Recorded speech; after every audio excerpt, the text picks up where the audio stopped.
پچھلے لیکچر میں نے الیکٹریکل پوٹینشیل انرجی کی بات کی تھی آپ سے، اور یہ کہ ہم انرجی الیکٹرک فیلڈ کے اندر بھر سکتے ہیں، بالکل جس طرح سے ایک اسپرنگ کے اندر ہم میکینیکل ورک کر کے اس کے اندر انرجی ڈال سکتے ہیں۔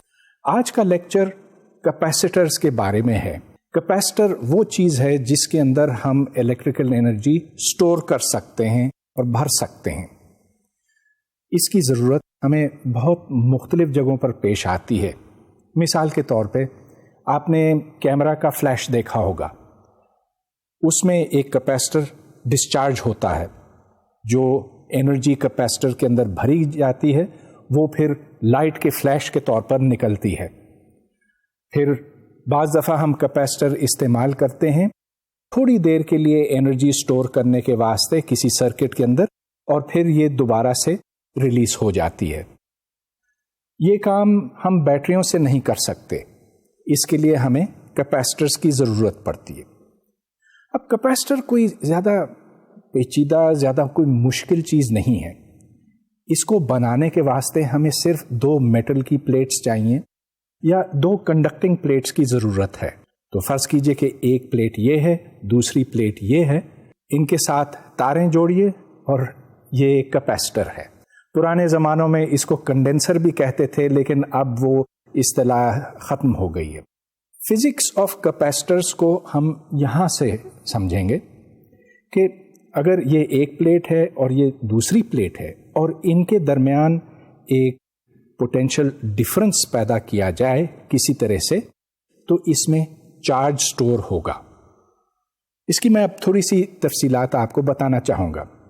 تو فرض کیجئے کہ یہ 2 پلیٹیں ہیں اور آپ ایک چارج کو اٹھا کر اس پلیٹ سے دوسری پلیٹ تک پہنچاتے ہیں۔ اب جیسے جیسے آپ یہاں سے چارجز یہاں تک لے جائیں گے تو ویسے ویسے ان کے درمیان ایک الیکٹرک فیلڈ بنتی جائے گی، اس واسطے کہ یہاں اب چارج کی کمی ہو گئی اور یہاں چارج زیادہ ہے، چنانچہ ایک الیکٹرک فیلڈ اب پیدا ہوگی اور اس کے خلاف اب چارجز کو کام کرنا پڑے گا۔ اس طرح سے ایک کیپیسیٹر کے اندر انرجی بھری جاتی ہے۔ تو چلیے اب ہم اس عمل کو زیادہ تفصیل سے سمجھتے ہیں۔ فرض کیجئے کہ ایک چارج یہاں سے یہاں پہنچایا جاتا، اب جب یہاں پہنچتا ہے تو اس کے نتیجے میں ایک پوٹینشیل پیدا ہوتا ہے، اور یہ پوٹینشیل ڈپینڈ کرے گا کہ کتنا چارج آپ نے یہاں سے یہاں منتقل کیا۔ لہذا جو پوٹینشیل کریٹ ہوا that is proportional to the amount of charge transferred. اب اس کو آپ دوسری طرف بھی سمجھ سکتے ہیں، یعنی کہ اگر 2 پلیٹس کے درمیان ایک پوٹینشیل قائم کیا جائے تو پھر جتنا چارج اس پہ اور اس پہ ہے اس کی مقدار V کے پروپورشنل ہے، گویا کہ Q is proportional to V۔ تو یہ فرض کیجئے کہ آپ نے ان 2 پلیٹس کو کسی بیٹری کے ساتھ کنیکٹ کیا، بیٹری نے چارج کو ٹرانسفر کیا یہاں سے یہاں تک۔ کتنا چارج ٹرانسفر ہوا؟ Q is proportional to V۔ اب جہاں بھی اس طرح کا relation ship who, something is proportional to something، تو اس کے آگے آپ کانسٹنٹ آف پروپورشنلٹی لگا سکتے ہیں۔ یہاں پر جو کانسٹنٹ لگتا ہے اس کو ہم C کہتے ہیں، C فار کیپیسیٹنس، گویا کہ Q is equal to C into V۔ یہ بنیادی فارمولا ہے جو کیپیسیٹنس کو ڈیفائن کرتا ہے۔ تو یہاں سے آپ کیپیسیٹنس کی ڈیفینیشن نکالتے ہیں۔ The definition of کیپیسیٹنس is the amount of charge stored per unit potential difference. اور میں پھر یہ بات دہراؤں گا کہ آپ نے 2 پلیٹس کے درمیان ایک پوٹینشیل ڈفرنس قائم کیا، جس کے نتیجے میں اتنا چارج یہاں سے وہاں تک ٹرانسفر ہوا، اور اس چارج کی مقدار کو جب آپ پوٹینشیل ڈفرنس سے تقسیم کریں گے تو کیپیسیٹنس کی ویلیو نکل آئے گی۔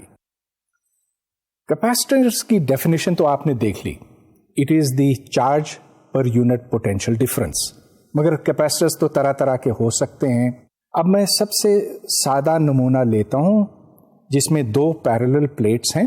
تو ایک کا ایریا اے ہے, دوسرے کا بھی ایریا اے ہے, اور ان پلیٹس کے درمیان فاصلہ ڈی ہے. تو میں یہ جاننا چاہتا ہوں کہ اس کیپیسٹر کی کیپیسٹنس کتنی ہے. اس کے لیے ہمیں گاؤسز لا کی ضرورت پڑے گی. جیسا کہ آپ نے دیکھا غالباً 2 لیکچر پہلے, اگر آپ ٹوٹل الیکٹرک فلکس کسی سرفیس میں سے لیں, اور فلکس کی ڈیفینیشن آپ کو یاد ہوگی, اٹ از E.ds. تو اگر الیکٹرک فیلڈ اس ڈائریکشن میں ہے اور ایک پرپینڈیکولر سرفیس ہے چھوٹا سا ds, تو E.ds is E into S cosine of the angle between them. یہ فلکس بنتا ہے, اور جب آپ پورے سرفیس کے اوپر انٹیگریٹ کرتے ہیں تو یہ ٹوٹل فلکس بنتا ہے. گاؤسز لا کا یہ کہنا ہے کہ total flux is equal to the charge inside that surface. تو کوئی کلوز سرفیس ہے, اس میں سے الیکٹرک فیلڈ باہر نکل رہی ہے, اور اس فلکس کی مقدار بنتی ہے the charge divided by epsilon not. تو چلیے گاؤسز لا کا اطلاق ہم کرتے ہیں پیرلل پلیٹ کیپیسٹر کے اوپر. یہاں پر آپ یہ دیکھ رہے ہیں کہ the total flux which is E into A, وہ E into A اس واسطے ہے کہ اوپر کوئی فلکس نہیں ہے, نہ لیفٹ پہ ہے نہ رائٹ پہ ہے, اور صرف نیچے کی طرف فلکس ہے. اور میں نے صرف اوپر والا پلیٹ آپ کو دکھایا ہے, نیچے والے پلیٹ میں بھی ایسی ہی سچویشن ہے. So the total flux is E into A. اب گاؤسز لا کے مطابق E into A is equal to Q divided by epsilon naught, where Q is the total charge enclosed. اور یہاں سے پھر E کی ویلیو نکلتی ہے, that is to say the electric field, which is equal to Q divided by epsilon naught into A. یا آپ یہ کہہ سکتے ہیں چارج پر یونٹ ایریا. تو this is the surface density of charge. ادھر سے پھر آپ پوٹینشیل کی ویلیو نکال سکتے ہیں. یاد رہے کہ پچھلے لیکچر میں میں نے آپ کو یہ بتایا تھا کہ ایک یونیفارم الیکٹرک فیلڈ کے لیے جو پوٹینشیل ڈفرنس ہے that is equal to the electric field multiplied by distance. گویا کہ یہاں پر V is equal to E into D. اب آپ E کی ویلیو اس میں ڈالیں which is Q over epsilon not A, اور پھر کیپیسٹنس نکالنے کے لیے آپ کو Q کو V سے ڈیوائڈ کرنا ہوگا. اور یہ لیجئے آپ کے سامنے آنسر آ گیا, the capacitance is equal to epsilon not A divided by D. اب دیکھیے بہت ہی سادہ آنسر ہے, اور یہ آپ کو یہ بتاتا ہے کہ اگر آپ پلیٹس بڑے بنائیں تو کیپیسٹنس زیادہ ہوگی, اگر آپ ان کو قریب لائیں تو بھی کیپیسٹنس زیادہ ہوگی. اور اس کے آگے ایک کانسٹنٹ ہے ایپسلون ناٹ, اس کے بارے میں آپ کو کچھ مزید تفصیلات بعد میں بتاؤں گا. یہ تو پیرلل پلیٹ کیپیسٹر کی بات تھی, مگر عام کیپیسٹرز جو ہیں وہ اس سے مختلف بھی ہو سکتے ہیں. مثال کے طور پہ 2 سفیئرز ہو سکتے ہیں, ایک چھوٹا دوسرا بڑا, یا ایک سلنڈر ہو سکتا ہے اور اس کے باہر ایک دوسرا سلنڈر. تو اس کو آپ سلنڈریکل کیپیسٹر کہہ سکتے ہیں, اور پچھلے کو اسفیریکل کیپیسٹر. گویا کہ جیومیٹریز ان کی طرح طرح کی ہو سکتی ہیں, لیکن بنیادی بات یہ ہے کہ جب آپ ایک پلیٹ سے دوسرے پلیٹ تک چارج پہنچاتے ہیں تو اس کے نتیجے میں پوٹینشیل بڑھتا ہے, اور جو ریشو بنتا ہے Q اور V کا وہ کیپیسٹنس کہلاتا ہے. جب بھی ہم کسی فزیکل کوانٹٹی کی بات کرتے ہیں تو ظاہر ہے کہ اس کے یونٹس بتانا بہت ضروری ہے. ادھر ہم نے کیپیسٹنس کو ڈیفائن کیا as charge stored per unit potential difference. تو یہاں سے یونٹس بھی سامنے آ گئے, ڈائمینشنز بھی ظاہر ہے. اس کے یونٹس بنتے ہیں کولومز پر وولٹ, اور اس کو ایک خاص نام دیا گیا ہے جس کو فیرڈ کہتے ہیں. سو 1 farad is 1 کولوم divided by 1 volt. اب کیپیسٹر کے لحاظ سے ایک فیرڈ جو ہے بہت بڑی ویلیو کا ہوتا. اس کا اندازہ آپ یوں لگائیں کہ فرض کیجئے کہ آپ کے پاس ایک پیرلل پلیٹ کیپیسٹر ہو. فرض کیجئے کہ ان پلیٹس کے درمیان جو فاصلہ ہے وہ 1 ملی میٹر کا ہے. 1 ملی میٹر تو کوئی بہت بڑا فاصلہ نہیں ہے. تو فرض کیجئے کہ ہم 2 پلیٹس رکھتے ہیں, ان میں 1 ملی میٹر کا فاصلہ ہے, اور اب سوال یہ پیدا ہوتا ہے کہ ان پلیٹس کا ایریا کتنا ہونا چاہیے تاکہ اس کیپیسٹر کی کیپیسٹی 1 فیرڈ کے برابر ہو. تو یہ ایک چھوٹی سی کیلکولیشن ہے. یہاں آپ دیکھیں کہ 1 فیرڈ کے لیے آپ کو C = ε0A/d سے 1 کیلکولیٹ کرنا ہوگا. سو A is 1 فیرڈ انٹو 1 ملی میٹر, جو 0.001 میٹر کے برابر ہے. اب چونکہ ε0 کی ویلیو اتنی کم ہے, اس واسطے جو A کی ویلیو نکلتی ہے اس سے, that is about 100 million metre squared, یعنی کہ یہ بہت بڑے ایریا کا ہے. اس واسطے جو عام کیپیسٹرز ہیں وہ اتنے بڑے ہو نہیں سکتے. جو عام ویلیوز ہوتی ہیں کیپیسٹنس کی, وہ یا تو مائکرو فیرڈز میں میجر کی جاتی ہیں. مائکرو سے مطلب ہے 1 پارٹ ان اے ملین, سو 10⁻⁻6 فیرڈز, یا نینو فیرڈز جو اس سے 1000 گنا چھوٹا ہے, یا اس سے بھی زیادہ عام یونٹ جو ہے وہ پیکو فیرڈ کا ہے. اب کیپیسٹرز تو طرح طرح کے ہوتے ہیں, چھوٹے بھی ہو سکتے ہیں, بڑے بھی ہو سکتے ہیں. اب تھوڑی دیر میں آپ کو میں کچھ دکھاؤں گا. لیکن جو سب سے چھوٹے کیپیسٹرز ہوتے ہیں وہ اتنے چھوٹے ہوتے ہیں کہ ایک چھوٹے آئی سی چپ کے اوپر, آپ کے موبائل فون میں غالباً اس طرح کے 1 یا 2 چپس ہوں گے, تو ہر چپ کے اوپر 1 کروڑ سے زیادہ کیپیسٹرز ہوتے ہیں. اب میں آپ کو کچھ کیپیسٹرز دکھانا چاہوں گا جو عام ریڈیو میں یا ٹیلی ویژن میں لگتے ہیں اور جو غالباً آپ نے دیکھے ہوں گے. تو یہ میرے سامنے کئی قسم کے کیپیسٹرز موجود ہیں. سب سے پہلے تو میں آپ کو یہ کیپیسٹر دکھانا چاہوں گا. اس میں ہوا ہے 2 پلیٹس کے درمیان. جب میں ان پلیٹس کو پیچھے کرتا ہوں تو جو ایریا آمنے سامنے ہے وہ بڑھ جاتا ہے, اور جب میں باہر کرتا ہوں اس طرح سے تو اس کی کیپیسٹنس گھٹ جاتی ہے, کیونکہ جو ایریا ایک دوسرے کے مقابل ہے وہ کم ہو جاتا ہے. پرانے زمانوں میں اس طرح کے کیپیسٹرز ریڈیو کی ٹیوننگ کے واسطے استعمال ہوتے تھے. آج کل تو اس سے بہتر طریقے موجود ہیں. اس میں ایئر از دی ڈائلیکٹرک, مطلب یہ کہ پلیٹس کے درمیان ہوا ہے. اب یہ ایک اور کیپیسٹر ہے, اگرچہ اس ایئر کیپیسٹر کی کیپیسٹنس جو ہے وہ پیکو فیرڈز میں تھی, سو اٹ واز 10⁻⁻12 فیرڈز, لیکن یہ کیپیسٹر اس سے بہت زیادہ بڑا ہے. یہ ہے 150 مائکرو فیرڈ کا, 150.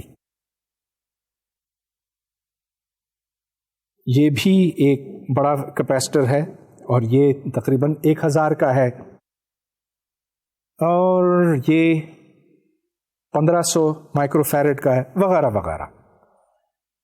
اب اس کی بات میں زیادہ تفصیل سے بعد میں کروں گا, لیکن اب میں آپ کو یہ دکھانا چاہ رہا ہوں کہ ان کیپیسٹرز کے اندر ایکچولی ہم چارج بھر سکتے ہیں اور یہ چارج سٹور کرتے ہیں, جس کو ہم پھر بعد میں استعمال کر سکتے ہیں جس کام کے لیے بھی ہم چاہیں.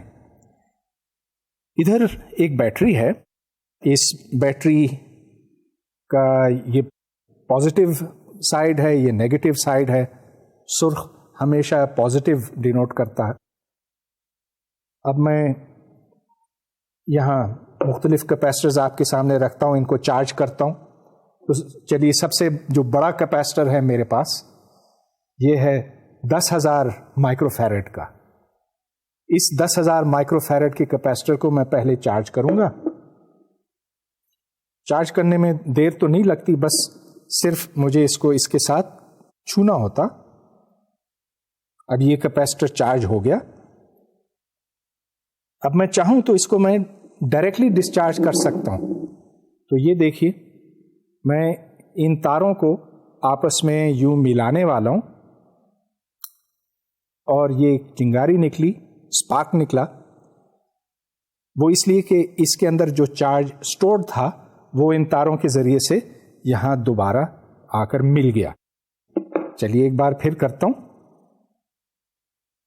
تو یہ چارجنگ کا عمل ہے اور صرف چھونا ہی کافی ہے. ڈسچارج میں بھی دیر نہیں لگتی. پھر دیکھیے اس کو میں چاہوں تو کسی کام میں لا سکتا ہوں. مثال کے طور پہ اس سے میں ایک بلب جلا سکتا ہوں. چارج کرنے کے بعد میں اس کو اب ایک بلب کے تھرو ڈسچارج کروں گا. ایک چھوٹا سا بلب ہے میرے پاس اور اس یہاں دو اس کے ٹرمینلز ہیں. کرنٹ یہاں سے جاتا ہے، یہاں سے آتا، یا یہاں سے جاتا اور یہاں سے آتا. اور اگر اب میں اس کو اس کے تھرو ڈسچارج کروں تو دیکھیے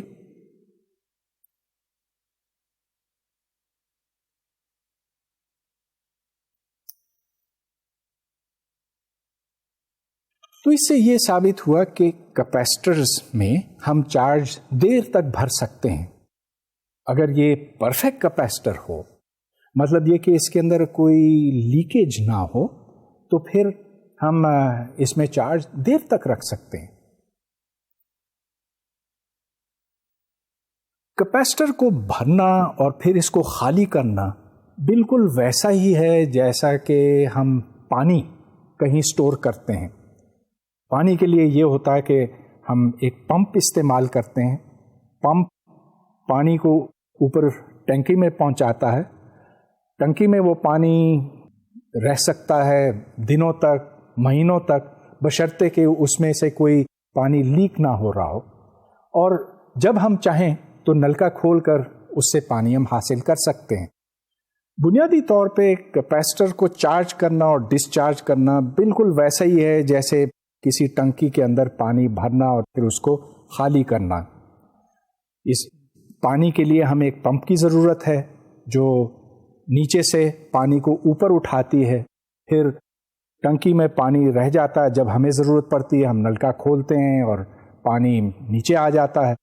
اسی طرح سے کیپیسٹر کے واسطے ہمیں ایک بیٹری کی ضرورت ہے جو اس کو چارج کرتا ہے.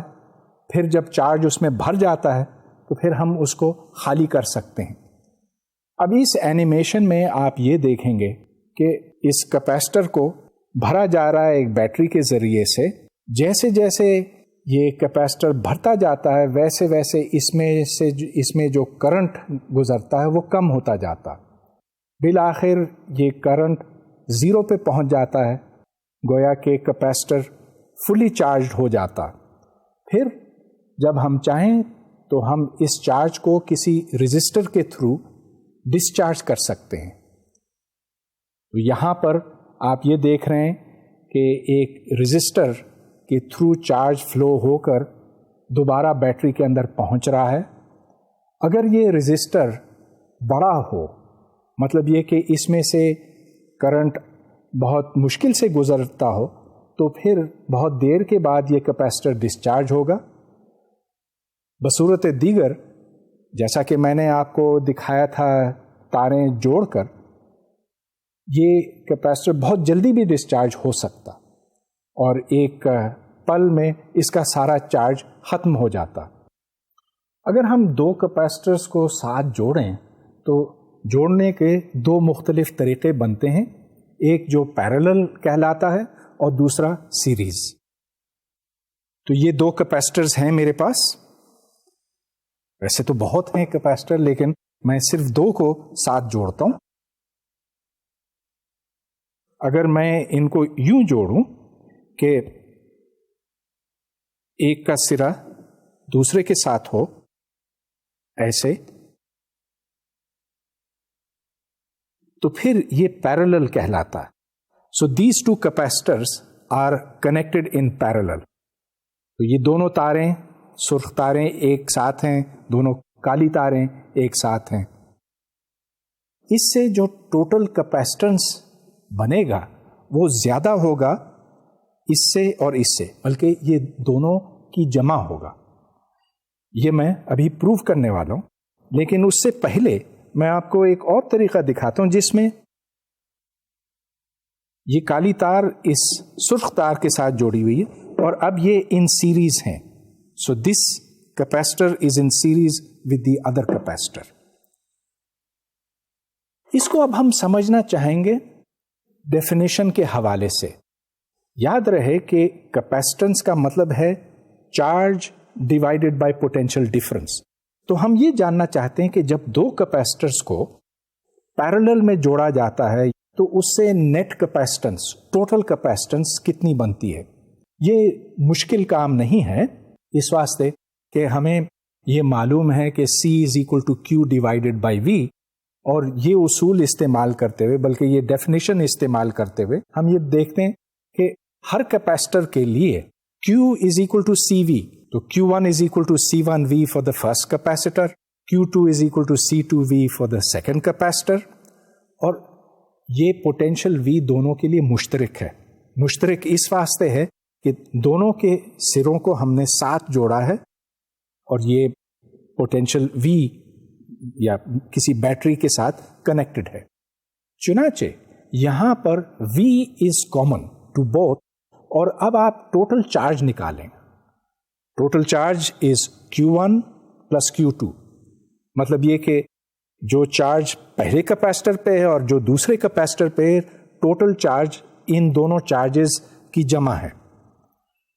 اب چارج Q1 پلس Q2 ہے، پوٹینشیل وہی ہے V. چنانچہ جو ٹوٹل کیپیسٹنس اس سے نکلتی ہے that is Q1 plus Q2 divided by V. تو یہاں سے C کی ویلیو نکلی جو C ایکویولنٹ یہاں لکھا گیا ہے that is C1 plus C2. اس کا مطلب یہ ہے کہ اگر ہمارے پاس 2 نہیں 3 4 5 جتنے بھی کیپیسٹرز ہوں، اگر ہم ان کو پیرالل میں جوڑتے چلے جائیں تو total capacitance is the sum of all the capacitances. So it is C1 plus C2 plus all the way up till Cn. یہاں سے یہ بات واضح ہوتی ہے کہ ہم کیپیسٹنس یوں بڑھاتے ہیں کیپیسٹرز کو پیرالل میں لگا کر. جب ہم سیریز میں کرتے ہیں پھر کیا ہوتا؟ یہاں آپ دیکھیں کہ V1 is equal to Q divided by C1 اور V2 is equal to Q divided by C2. میں نے دونوں کے لیے ایک ہی Q استعمال کیا. ایسا کیوں؟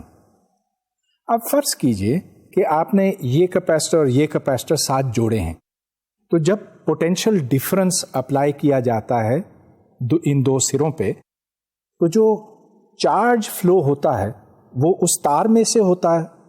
چنانچہ دونوں کیپیسٹرز کے اوپر برابر چارج ہے، تو Q دونوں کے لیے مشترک ہے.